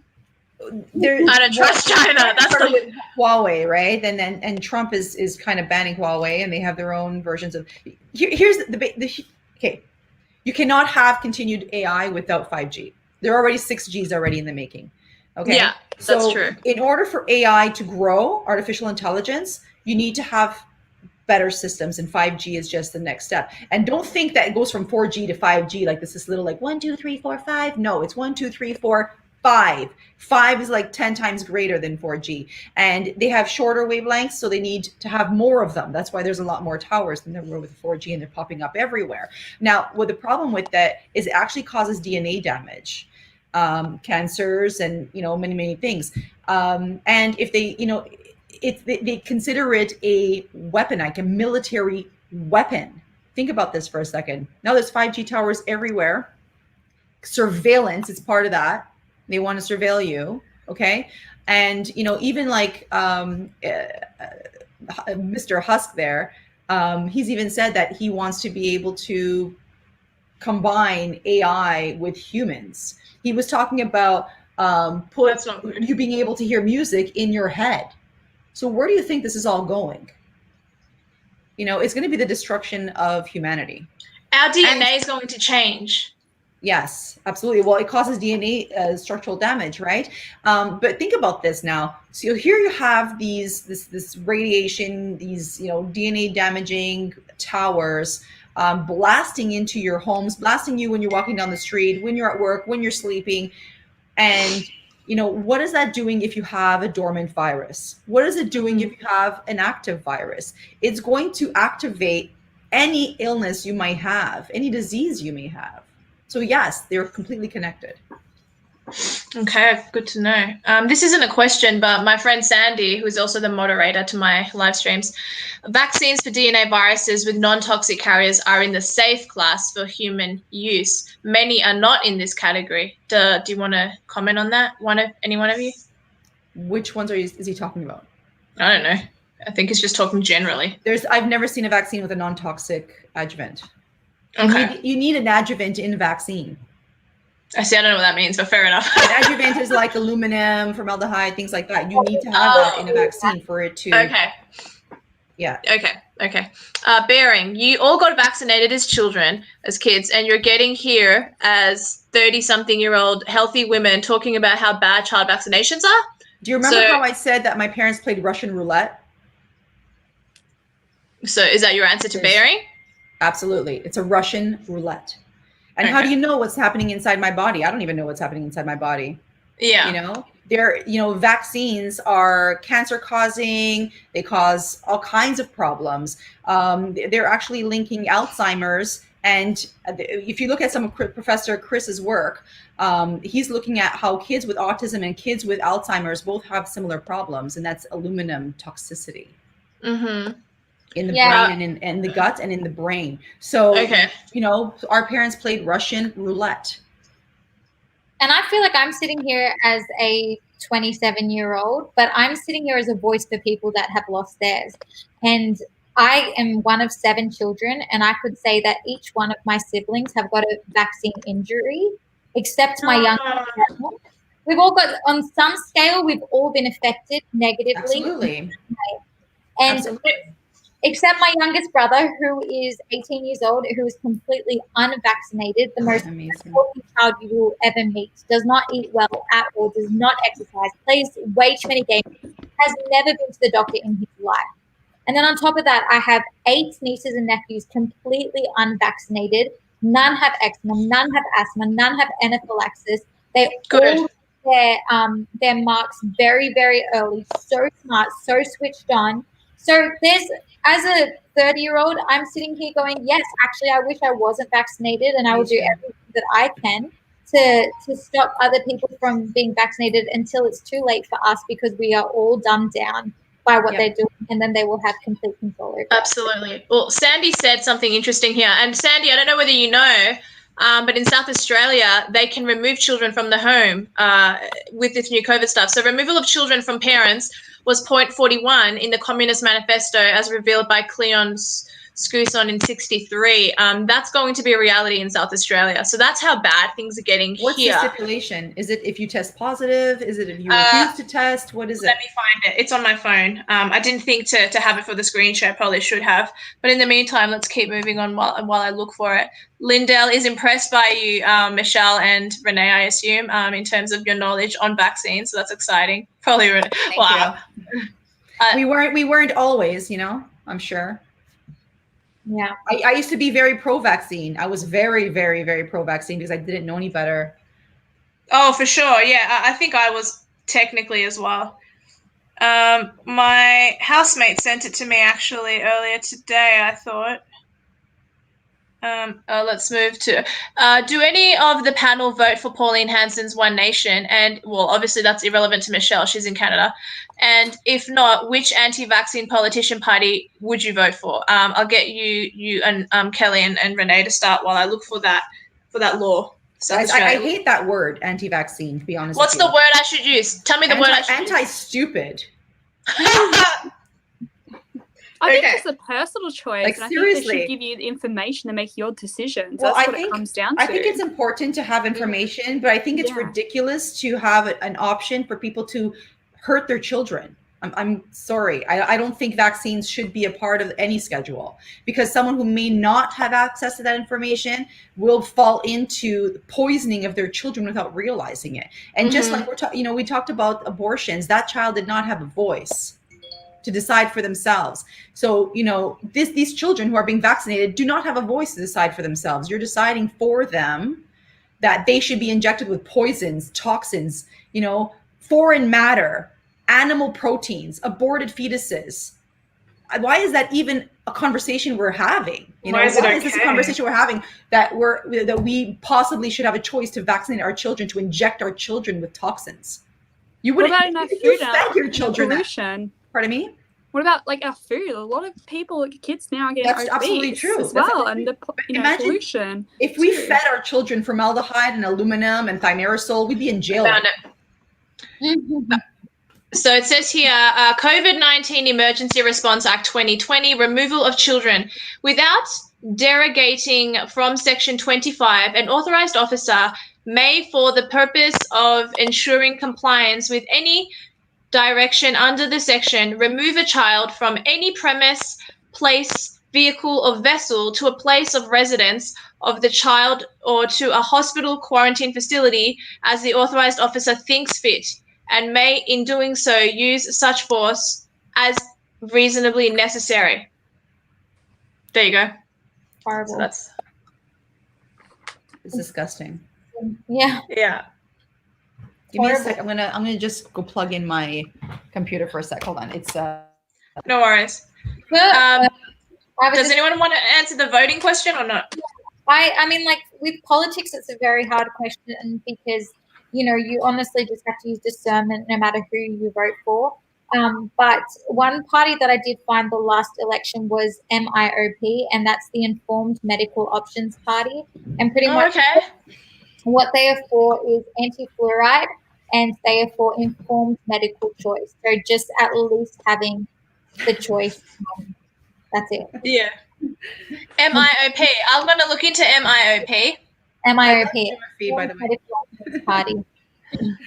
I love Jimmy. That's good to know. Jimothy and I, have you ever heard of Romola D, Michelle? Romola D? Yes. We did an interview with Romola. So, she's great. Yeah, well, Romola D and I did an interview. Jimothy, the guy in that comment section, and myself were on her channel yesterday. Oh, no kidding. She's great. Yeah, Great. she's great. We love She her. knows Yeah. quite a bit also about the damage Bill Gates has done with his vaccines in India. She's really good. She knows a lot about Bill Gates. Yeah. I want to talk quickly before we go. Because well, we've gone for an hour and a half. I didn't realize. Sorry, everyone. I do want to quickly discuss before we go, if we're allowed to, Michelle, because I don't know what we're allowed to say. But are we not allowed to talk about the whole Liberty Life Festival thing or not? Festival of Life? Yeah. Yeah, say what you want to say. Yes, go ahead. No, well, it's you're the one that's encouraging Taylor and Renee and myself. You talk about it. Tell everyone what it is and sure. the incentive, please. So because obviously, I'm involved in it. Renee's involved in it. Go ahead. So, like I introduced myself in the beginning, I work for Dr. Sherri Tenpenny, and Dr. Tenpenny has, so we have started partnering with. We've partnered with Hugs Over Masks, and you guys can check them out at hugsovermasks.ca. I love hugging people. I love hugging people too, totally. And what we're doing is we are starting chapters all around the world. Hugs has had an immense amount of success in Canada. We've branched out into the UK, Australia, the US, and she's doing activist training with this group, with people who want to start chapters in their own areas or who want to join chapters in their own areas and really don't know how to start, what to do, who to connect with. Maybe Kelly could join in Victoria. Yeah, that'd be great. And so we bring people on a panel. Like last week, we had amazing Kate Shimarani from the UK. If you guys don't know her, you need to know her. And she's going to be starting a rally on August 29th with a panel of doctors and professionals. That's going to be huge. Nice. So that's the UK on the 29th. That's Kate Shimarani. You let me know ahead of time so I can promote that on all of my platforms and get people to watch it. Perfect. Yeah. Yeah. And we're sending it out in our newsletters. So anybody who wants information like this, please go to Vaxxter.com. That's VAXXTER.com. Sign up for Dr. Penny's newsletter, and you'll get our newsletters about what's going on and who we're going to have on. People can choose to join in. It's $11 a day US to be on the activist training, because we do have costs. Like, this isn't free for us. If you want to do the whole 8 weeks, right now it's 8 weeks. We're thinking of extending it because we really think people need the support. If you do the whole 8 weeks, it's $89 US or 120 Canadian. So most people who are not in Canada will probably choose a US option. But it's worth it. I mean, we had Kate Shimarani, we had Sheriff Mack. Even if you're from Australia, a lot of people from Australia still know who Sheriff Mack is. We had Rick Martin. He was a constitutional lawyer on that call with us as well. And we're trying to get people from different parts of the world to come on and speak, like Kate in the UK. This week, we're going to have Peggy Hall, who has a huge background in investigating masks, the laws around them, workers instructions about them. And anyway, she's great. She's going to be on. I'm looking to have Rocco Galati on. Rocco Galati is a lawyer in Canada, constitutional lawyer, who's taking on the government on 3 levels of government due to these draconian measures. So I really want Rocco on. So Rocco, if you're listening, I'm coming to talk to you. But we're going to have different guest speakers coming on. It's a great opportunity for you to be there with Dr. Tenpenny and actually ask direct questions with Dr. Tenpenny. It's very interactive. It runs from 7:30 p.m. to 9 p.m. If you can't be on the call, it's Eastern on Canadian time. Canadian time. So for you guys, that's what, like 9 o'clock in the morning, 9:30? It's 9:30 on a Saturday morning. On Saturday morning for you. Okay, thanks, Renee. And if you can't make it, they're recorded and distributed to the registrants. So anybody who's registered will get a recording of it following week that they can catch up on if they've missed it. But it's massive. Like, we're connecting people who have never known each other, who can go ahead and start a movement. We're teaching them how to connect with other people who are in the movement, who are in organizations who are already making moves. Like in Montreal, we had 150,000 people marching the streets. Well, that's fantastic. That's huge. And did any of them get COVID? Size. Are they all okay? They're all okay. I protested in Quebec City. I saw. You look hot. Woo. Thank you. So I was protesting there, and that was the first one in Quebec that I knew about. And then we had about 5,000 people showed up, and I thought, like, wow, 5,000 people, that's great. When I saw Montreal, I was like, I am so humbled right now.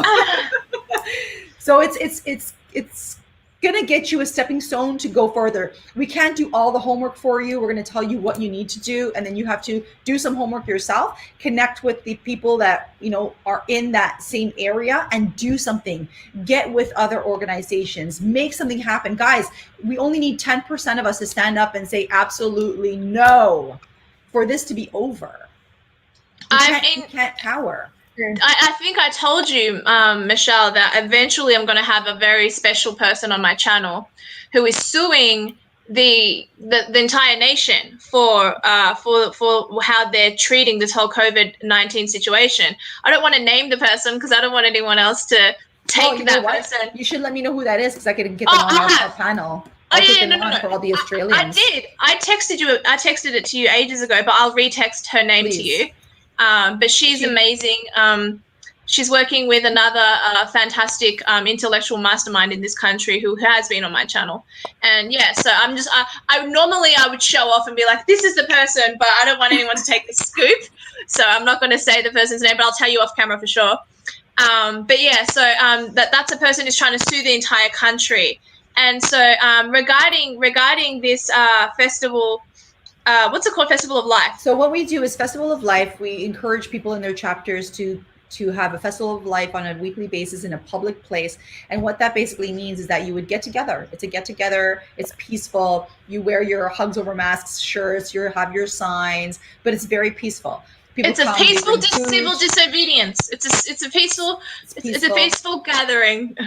That's how we tell people to start this, because we don't want you to kind of fence off people who might see you. You want to be able to have a very welcoming environment, so people who aren't aware of what's going on can come and ask you questions and see what's going on and see you gathering and see you having a normal day in the world, right? And Renee and Taylor are going to lead the charge, correct? Well, I think Renee will lead it mostly. Taylor's actually stuck in France. She can't get through. So I think I'm going to speak to you this week, Renee, and get you guys going. Taylor will definitely be a voice of encouragement and support. And I will be there to vlog it and put it on my channel so people can see. And so these are the side projects that we're all working on to help the country. It's not about drama. It's not about unnecessary people hating on you. It's about this. And so this is something I'm tickled to be a part of. And maybe there we can start a Victorian division. I don't know what you do, Kelly, if you want to do it. But and we keep talking about Taylor. For those who don't know who we're talking about, it's Taylor Winterstein. She's the wife of a rugby player. You may know her that way, and she's she'll come on my channel eventually. And she educates about vaccine dangers, so she's known in Australia for that. But we're actually, Dr. Tenpenny is going to interview her tomorrow morning if anybody wants to be on that. Renee, you should definitely be on that. Gia, you should be on that. Kelly, you should be on that. At 8 a.m. Eastern time, which I believe is 10 p.m. your time. Okay, well, right? I'll be awake then. Yeah. And that's on @Dr. Tenpenny on Instagram. Yeah. Okay, great. Well, I think we're done for the night. And for you for the morning. Thank you so much. I know you had to wake up super early, Michelle.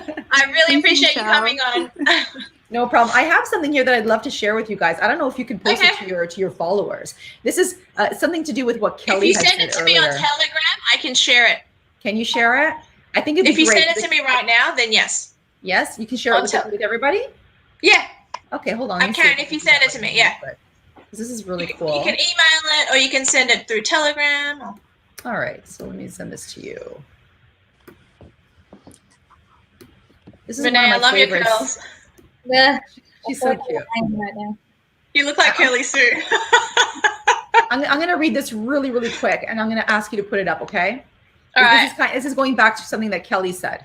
So Kelly was talking about how the drug companies have all these commercials on TV, and that they list all at the end of it where you see all these people laughing and jumping in the field, and they look so happy and happy. And at the end they say, "Do not take if you have." And it goes for 2 minutes straight. Like it's insane. Yeah. So if vaccines were advertised on television, an ad for the DTaP, which is given at 2 months, 4 months, 6 months in Canada, I'm not sure about you guys, That's the diphtheria, tetanus, and pertussis shot. Okay. So if vaccines were advertised on television, an ad for the DTaP vaccine, for instance, would have to include the following accurate disclaimer. If your child has had a prior adverse reaction to a DTaP vaccine, an encephalopathy within 7 days of a previously administered pertussis-containing vaccine, or has a progressive neurological disorder, the vaccine is contraindicated. Your child may develop a hard lump at the injection site, which may cause muscle pain and fatigue, and though rare, may trigger development of autoimmune diseases such as multiple sclerosis or amyotrophic lateral sclerosis, or Lou Gehrig's disease. Consult with your doctor at the first sign of such reaction. If within 24 hours of vaccination, the vaccine recipient develops an involuntary cry lasting for several hours, often repeated over the following few days, it may indicate brain inflammation and may be followed by a lengthy period of regression. Consult with your doctor. The DTaP may cause bulging fontanelle in infants. This typically subsides after a few days, but may indicate brain damage. Consult with your doctor if your child exhibits unusual behaviors. Also in infants, reports of SIDS has been associated with the vaccine. Do not place your infant face down or nap to sleep until at least 60 days following the last of the 3 scheduled early infancy DTaP shots. Your infant may experience any combination of the following reported reactions, some of which may require hospitalization: abdominal pain, anaphylactic shock, apnea, autism, bacterial or viral infections, convulsions, disintegrative disorder, coma, abnormal EEG, blood disorders, diabetes, eye movement disorder, hearing loss, trouble walking, narcolepsy, paralysis, pneumonia, impairment of psychomotor skills, screaming, speech disorders, and death. The vaccine has not been evaluated for carcinogenic or mutagenic potential or for impairment of fertility. Seriously? For a measles, for diphtheria and tetanus and pertussis shot. So that's how well concentrated and potent it is. And that's only one vaccine. And and that's not listing all the risks. That's like, I tried to get that in a post. Dude, MMR. That's what you apply for the job, Michelle. You read that so well. Beautifully, and I had put up the wrong thing at the time. Yeah, wow, that's insane. I don't know how I can show anyone that image in the description box below. I can't really do that, but what was that? Well, anybody who messages you can send it to them if you like. Yeah, exactly that's just one. That's just one, and that's given at 2, 4, and 6 months here. Yeah, that's insane. And by the way, when you get a tetanus shot, when you go to the hospital and you hurt yourself and get a tetanus shot, don't think it's an isolated shot. They don't make them that way. What do you mean? What do you mean? It's either a DTaP or it's a booster. It's a booster. It's a 3-in-1. It's a 3-in-1. Yeah. Wow. Well, so you're saying that if you get rabies, you shouldn't get a shot? Well, rabies it's a totally different story. I mean, rabies shot is not a tetanus shot.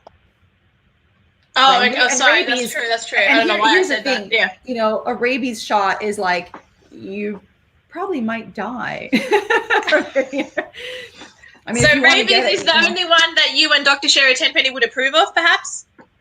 I may still not approve of it, but you know, you're gonna die anyway. Fair enough. Well, I don't think there are any more questions, and I'm really, really thankful to Kelly, to Renee, and Michelle especially, because she had to wake up super early for, you know, some nobody in Australia. You look good. You look good. Still waking up here, my eyes are still swollen. I might want to do a female political committee once a month or something if you ladies would like to come back, unless I have alternating guests or whatever. But it'd be really fun. Renee, thank you so much. Is there anything you want to say before we bow out? The only thing I want to say is, everyone that listened to us today, please go do your own research. We are only 3 individuals that, like, Kelly has got all of her history, background, and Michelle, like, literally sits under Dr. Sherri Tenpenny and absorbs every little detail. She gets it fed. Yeah, she's fed. And for me, it's only because of a tragic event in my life with my family that caused me to do this research. So I just really ask everybody to go and do research. Don't hate us or like disagree with us. Just dig deep and understand that there is a lot of censorship as well, and you need to look really, really deep. And then the other thing is that their whole tactic this whole time has been to divide us. So no matter what our differences are, whether it's one of us is Christians, one of us is spiritual, one of us doesn't believe in God or is on a different journey, whatever it is, no matter what the differences are, the point is to stay unified, because like when they say we're in this together, they're actually using the language that we should be using. Like we need to stick together to push forward. Like when they say herd immunity, it's because herd immunity was actually a natural intention that would save the virus. But instead, they're trying to divide us so much so that they still have a way to bring forth the vaccine. So all I'm saying is unite, stick together, ask questions, do your research, and let's conquer this, because there's less of them and more of us if we actually push forward. So yes, let's stop being a silent majority. Kelly, do you want to finish off? You can be the one to finish off. I totally agree with you guys, like with what you said before. And I just think that like we live in a society where everything can be treated with 1 or 2 pills and actually doing the hard work, like eating healthy, exercising, doing this, you know, educating yourself. Everyone expects to just take 1 or 2 pills every day, you know, watch one TV show and get the news from there, you know. Everyone has their own opinion and it's great, you know. And I think even if I don't agree with someone, be respectful and understand why they're coming from. Like, I have friends that don't like me because I'm like speaking it out about the quarantine. Like, people are like, oh, people are going to die. I'm like, people are going to die regardless of what it is. The fact that they manipulated the statistics saying 1 to 2%, you know, death rate. Now it's changed to 0.26, and that's from the CDC. So they're still figuring out stuff. Sorry? So I just said well done. And I just think that it just comes down to people have to understand not everything's black and white. Like, you know, there's so many cases coming now of suicide rates, and people aged from, you know, like 15 to 40 are dying from suicide rates. There's more sexual abuse, physical, like mental abuse from children, men, women.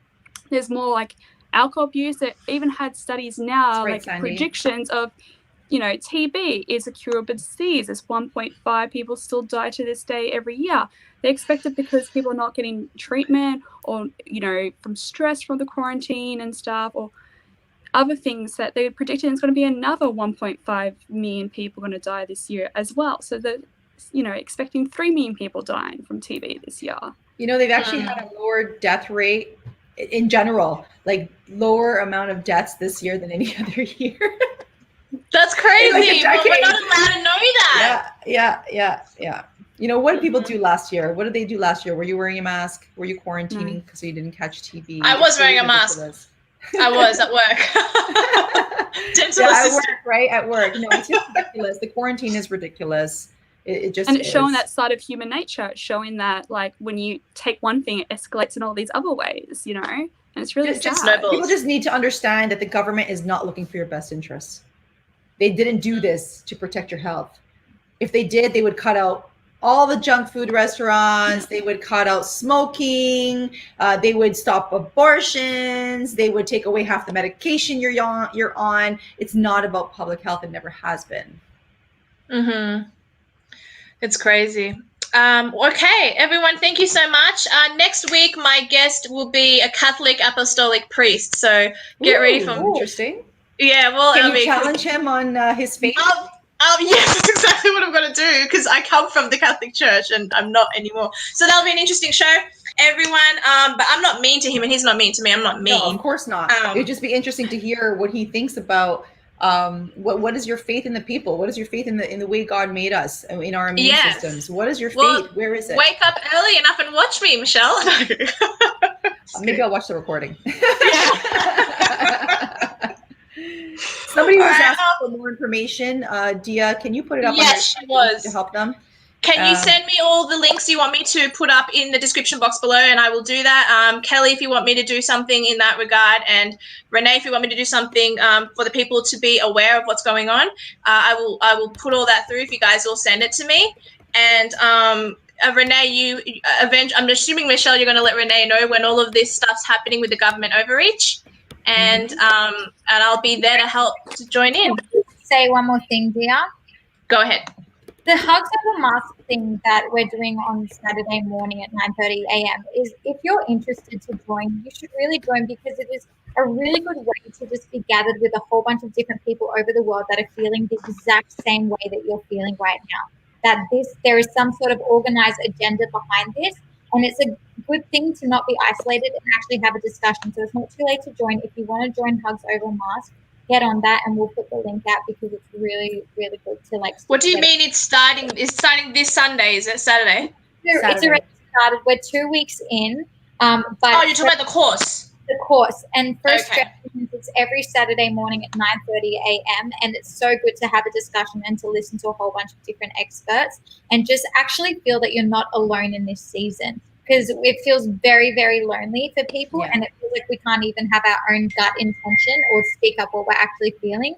So it's good to go forth in a group like this and actually be like, oh, okay, there's other people like that. So it's not too late to join. The courses, by the sounds of it, still going to be going after 8 weeks. And that's how we're going to move forward, by being united with everyone. Exactly. So it's 89. It's 89 Australian dollars. Is that correct? No, US. US. Or if you want to just do a drop in, it's $11 US. If you want to do a drop in. But you guys have to go to register. You go to drtenpenny.com/events with an S. Okay, good to know. All right. Well, yeah, I mean, if we're going to take this stuff seriously, we need to probably go out of our way to do these things, for sure. We have a very short window of opportunity, guys. Very, very short window of time to get this done. We need to get crack-a-lacking. Yep. Come on. Get serious. Get off the sideline. Come and join us. Let's go. All right. Thanks, everyone, for tuning in. I'm just going to end the broadcast now, everyone. And thank you, ladies. I loved today.